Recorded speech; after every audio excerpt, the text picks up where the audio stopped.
Update India TV, हर खबर सच्चाई की ओर। धानोरा येथे भरधाव टिप्परची ट्रॅक्टरला धडक, मोठा अनर्थ टळला। राळेगाव तालुक्यातील धानोरा येथे शनिवारी दिनांक 9 सायंकाळच्या सुमारास भरधाव वेगाने जाणाऱ्या हायवा टिप्परने रस्त्याच्या कडेला उभ्या असलेल्या ट्रॅक्टरला जोरदार धडक दिल्याची घटना घडली। या अपघातात ट्रॅक्टर रस्त्यालगतच्या नालीत जाऊन पडला। सुदैवाने यावेळी ट्रॅक्टरवर कोणीही नसल्याने मोठी जीवितहानी टळली।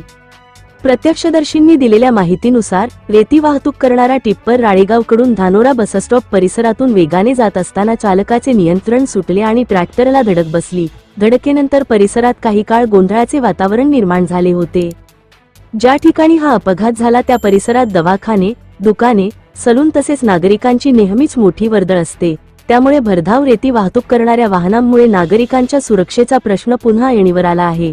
विशेषतः शाळकरी मुले, महिला आणि वृद्ध नागरिकांच्या सुरक्षेबाबत ग्रामस्थांनी चिंता व्यक्त केली आहे। घटनेनंतर ग्रामस्थांनी प्रशासनाविरोधात नाराजी व्यक्त करत रेती घाटावरील वाहनांवर नियंत्रण ठेवण्याची मागणी केली आहे। एखादी मोठी दुर्घटना घडल्यानंतरच प्रशासन जागे होणार का, असा सवालही नागरिकांनी उपस्थित केला।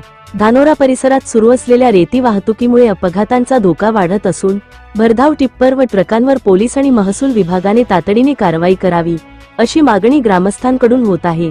उपसंपादक रवींद्र राऊत सरसह खुशाल वानखेडे।